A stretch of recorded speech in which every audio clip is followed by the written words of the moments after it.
by email to everybody this afternoon. It's not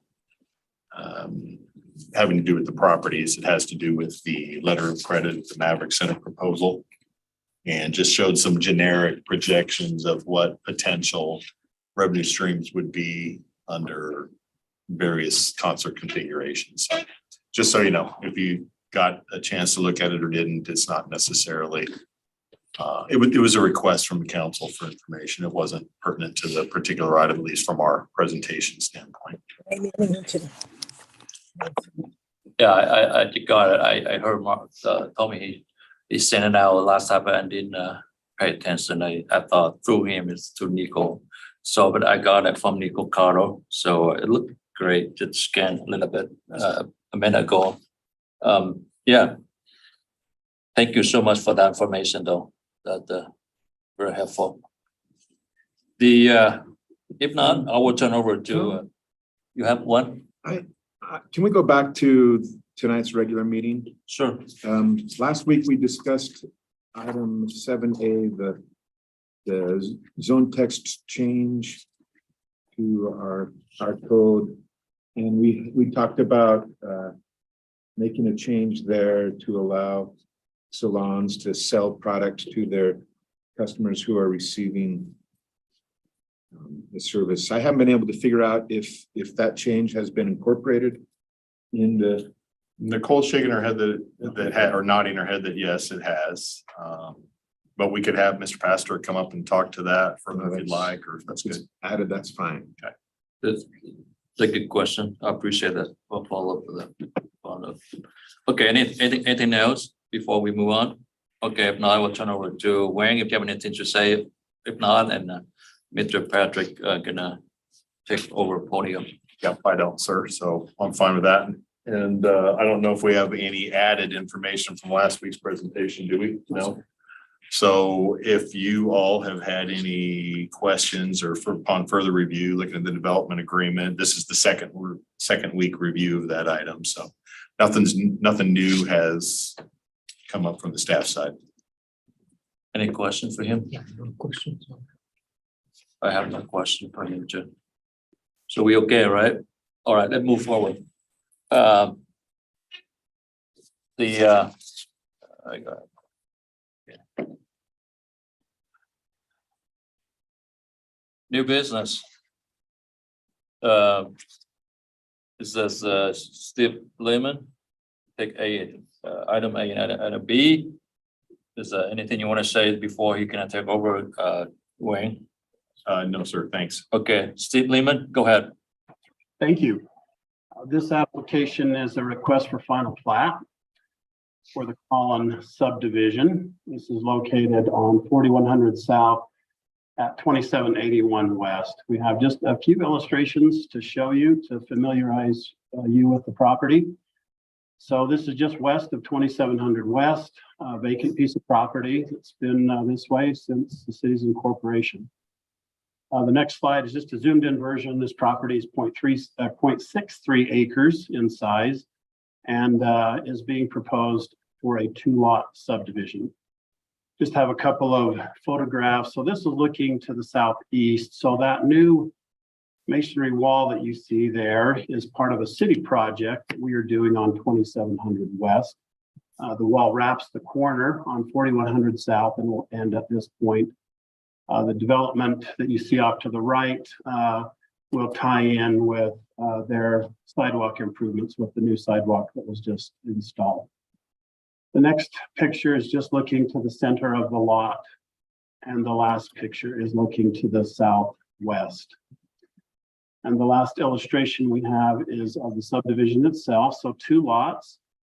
The property, as I mentioned, is 0.63 acres in size. These lots are pretty large. They're 13,500 square feet each, both having 95 feet of frontage and a depth of 143 feet. The reason I mention that is that these properties will have a circular drive or other backing out option so that vehicles won't back out onto 4100 South. They will be able to front onto 4100 South for safety purposes. And that is our report. Any question for him? Mayor Pro Tem.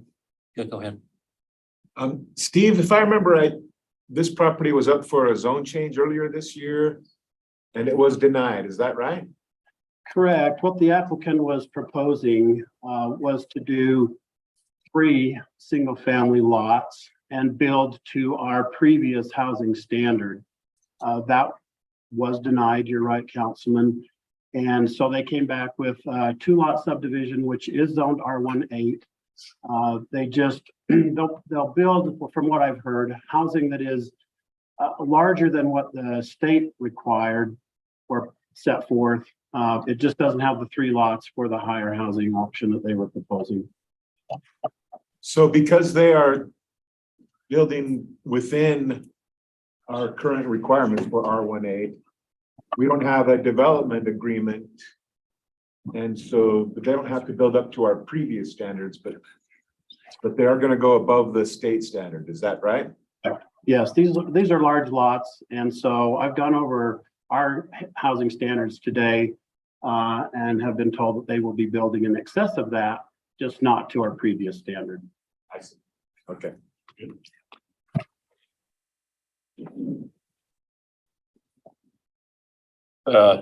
Any question for Steve Lehman?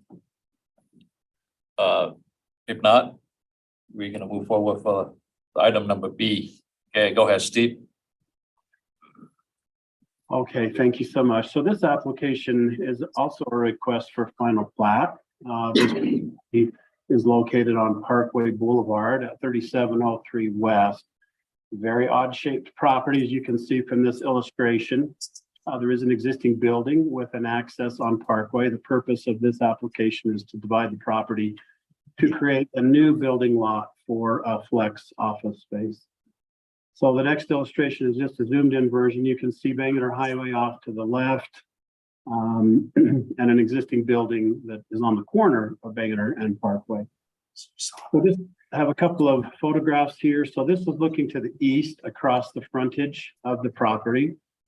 There will not be sidewalk on this side. There is curb gutter that will remain. The sidewalk in the manufacturing zone is on the north side of Parkway. The next slide is looking back to the west. And then the next illustration is the existing building that will be known as Lot 2 of the subdivision. And the last slide is looking across the property to the south, southwest. And then the proposed subdivision is, as I mentioned, to create 2 lots. Lot 1 will be the new lot for a future office flex type development. We'll point out that they are proposing a new access at the northwest corner of their property that will align with Lake Erie Drive, and they will have reciprocal access through the properties to help with traffic maneuvering through the site. And that is our report. Any question for him? If you don't, I have one question though. I see it right here, the building right in the middle of that property. What is that? That one is vacant, empty, or it's a? Yeah, it's interesting. It is the gentleman who owns that has some antique vehicles that he stores there. Thus the name of the subdivision, Hot Rod Lane. So yes, he stores his antique vehicles in that building, does a little bit of work on them in there. Okay. All right, thank you. You're welcome. I think we don't have any other question for you. Thank you so much. You're welcome. Thank you. Communication, we have a Bangerter Highway update 15 minutes, and a person gonna present it to us at the Alex Fisher Village. Is that right? Yes, that's correct. All Thank right. you. Yeah. Thank you. So that's actually kind of a good segue with some of the things we've been discussing on the project. So get the slides. Yeah, thank you. So I'm the UDOT project manager on the Bangerter Highway environmental study from 4100 South to California Avenue. Presented to you guys a couple months ago. Just wanted to give you guys an update on where we're at with the study and some of the public outreach we've been doing. I can control the slides from here. Okay. So just as a reminder, the scope of the project, we're looking at just north of California Avenue and just south of 4100 South. During this stage of the project, we're reaching out to the public, trying to get their input and make sure we're contacting as many entities, groups, school districts, whatnot in the area as we can. We're also, as we're going through this process, we are considering the West Valley Resolution, was it 21205 that was passed in December of 2001. So with that, we're not just looking at interchanges to remove the stoplights, we're also looking at frontage roads. And we're in the screening process right now. We're looking at not just traffic models, but the footprint of each of these options, the impact to the neighboring neighborhoods, and a lot of other aspects that go into the state environmental study, of course. So right now in our study, we are in kind of the active transportation workshop and scoping meetings stage. We're wrapping up the scoping period. So we're still accepting comments up until August 31st. And we've received a lot of really good feedback. Once we finish this stage, we'll continue our screening process. We're also looking at a lot of active transportation items, which I'll mention a workshop we've got going on next week. As we go through all those items, we'll finish up the draft environmental document. We're hoping to have that done late this year, early next year, and release that. And then we'll start having neighborhood meetings as well as our 30-day public comment period. And we hope to wrap this up late spring, early summer of next year. So as far as public scoping, we've had 3 open houses up to this point, all of them at the end of June. They were held at Granger High School. I know Mayor attended. I believe some of you were able to attend as well. Really appreciate any feedback you have had. With those, we have there we go. We did have 182 attendees, and we've had, I don't know if you guys had an opportunity to watch the video. We recorded a video in English and in Spanish to give a really good overview of what we're doing with this project. And we've had over 800 views. We've also had over 1,200 contacts within the social media. And the video has proven to be really beneficial. We've had several news articles reference those videos in this English and Spanish version. So it's been a really good way to reach out to the public. And I think moving forward, we're going to be doing that on a lot of other environmental studies. Some of the main themes we've seen with the comments, really we had 2 big comments that came out a lot. One of them was, why didn't you do this sooner? And the other one has been, we want to see it done, but please don't impact our neighborhoods. Those are kind of the 2 big topics we've seen the most. We have had a lot of support from the project, not just locally, but regionally. A lot of the comments that we've seen through like social media posts and news outlets has been, yeah, let's get this done soon. There's also been concerns for noise and pollution. There's been a lot of comments about the needs for pedestrian bridges. We also got some really good feedback on the utilization of the existing bridges that are out there. For example, 3100 South, we got some really interesting feedback on that particular pedestrian bridge. And there was a lot of emphasis on the needs for improving the walking and biking in the area. We have also done some additional outreach. During one of the scoping meetings, the mayor suggested we go to these health and safety fairs. So we did go to the senior safety fair and the family safety fair, which was this last weekend. The senior fair, we had contact with 52 individuals, and the family safety fair, we had 162 individuals come to our booth, which is great considering the weather and all the other factors that happened on Saturday afternoon. But we got some really good feedback and some comments from those groups as well. So we're continuing to take that feedback and incorporate it with our study. Our next big outreach is next week, August 31st. And this is where we're really focusing on the pedestrian, bicycles, all other modes of traffic in the corridor.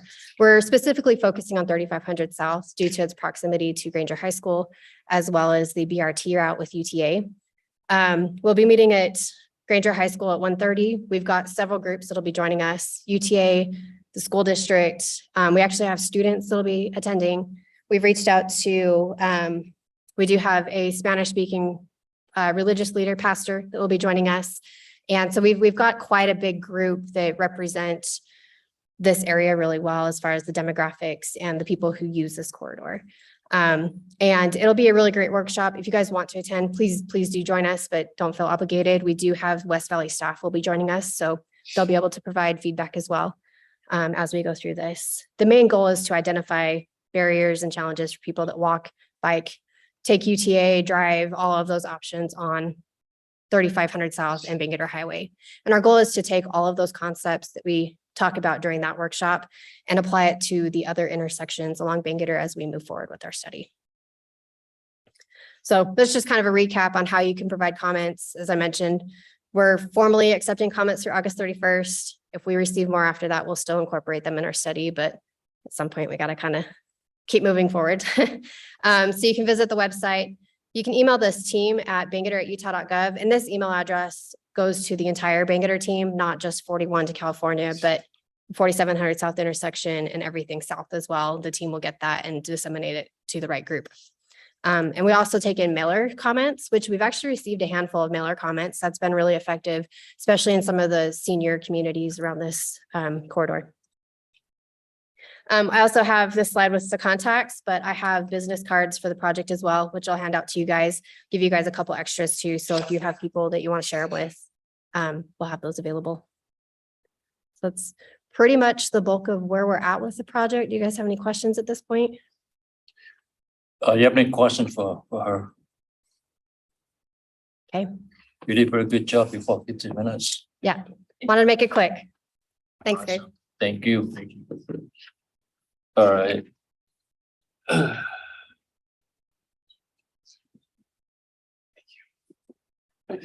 Thanks again. How was your calendar? Any question?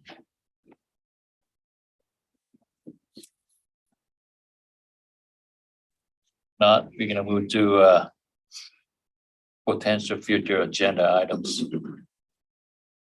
Last week, public comment, I think his name's Miles, Thank you. mentioned speed bumps, and so maybe we could have a study meeting about that. And there's a lot of reasons why we don't. Yeah. And maybe if we discuss that, we could see what we can do.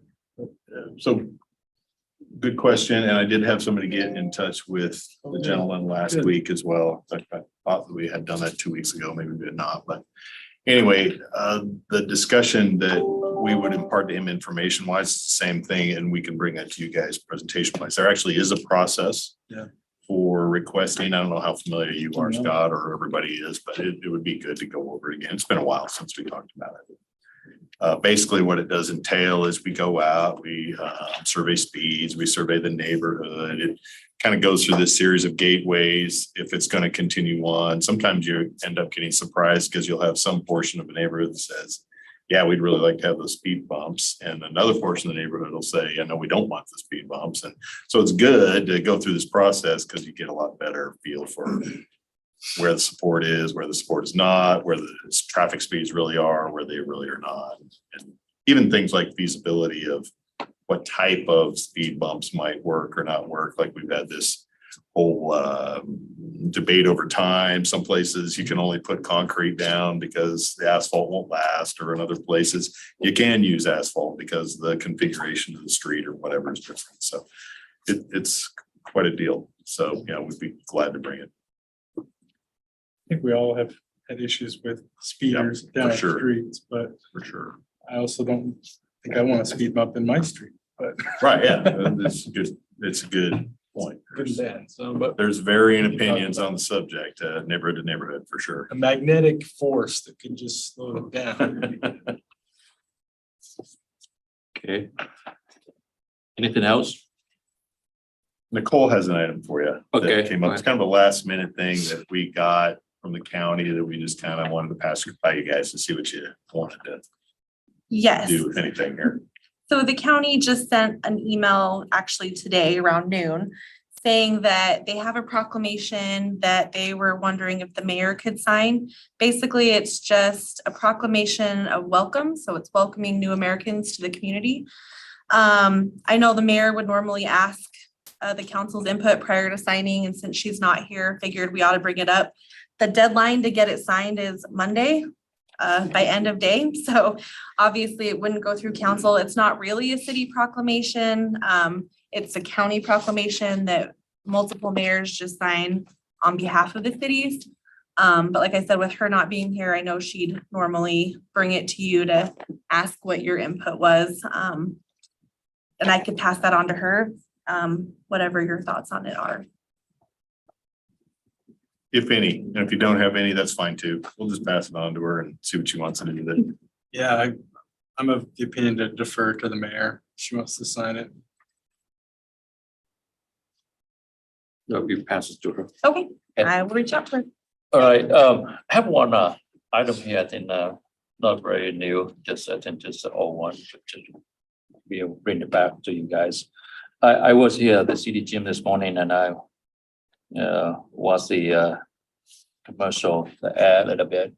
And it says on TV, it says that Youth Center is right here in Salt Lake City, I'm saying. So maybe go with the same similar line with the, I think Mr. Jim V. Saki says, kind of weird. I thought maybe here we in West Valley City, but the ad they put in Salt Lake City. I think maybe they think Salt Lake City people, they know more than West Valley City. Maybe that's their argument would be. What we should do here, we should maybe anything else, we should have something ordinance or something, or resolution. People, they do business in our city have to get the name of our city. Nothing wrong with that. I don't see any wrong with that, if they feel like they don't want to do that, they shouldn't do the business here earlier. They shouldn't, before that, they shouldn't open business here in our city. Like Youth Center, I saw on an ad TV ad, I said, well, yeah, go to Salt Lake City, but actually Youth Center is just our city. What do you think? I've got, I don't think it's that big a deal. You go to Phoenix, and I just Googled Phoenix, concert venue in Phoenix, and there's the pavilion that's in more like Glendale. But yet they advertise they're in Phoenix, And so when people outside of Salt Lake County, outside of Utah, think of a venue, they're thinking it's gonna be in Salt Lake. And same thing with Phoenix, they're going to Phoenix, they're not going to Glendale, and so they're gonna go to their concert in Glendale, and they're gonna say, hey, Phoenix, how's it going? Glad to be here. So I don't get that worked up about it. Salt Lake, we are part of Salt Lake, we're, We're a suburb. yeah, so it doesn't bother me. Yeah, if won't bother you guys, so I'll drop it out. I wish that they Sure. said, it's great to be here in West Valley City. And some of them do. But I don't lose any sleep if they say, I'm glad I'm here in Salt Lake City. Okay. Yeah, I know that, I don't think we should force them okay, or legislate that they say that. all right. Okay, and let's move on. Council reports. Yeah, go ahead. Last Friday, spent the entire day with touring the fire stations with the battalion chief, and super impressed with the fire department and everything they have to offer. Feel I can sleep at night knowing that they're on the watch. I visited all 6 fire stations in the city. Responded to a few calls, which was some were gruesome, some were not. We did respond to a fire. I thinking about my experience in the military when I'm with my buddies and we're having a good time, but when it's time to go to work, we're professionals, and I saw that with the fire department and the personnel there. They were joking around, having a good time, busting each other's chops. But when the bell rang, it was 100% professional. So it was very impressive. Glad I was able to do it. Appreciate Chief Evans for setting that up. Cool. Awesome. Anybody else? None. So we're gonna move to a closed session tonight. And they're gonna be deliberating and negotiating the purchase of properties or investment of funds. Is that right, Scott? Okay, so I need the motion and second for that. Motion to move to closed session. All right, and second? Second. All right, we're gonna go into closed session.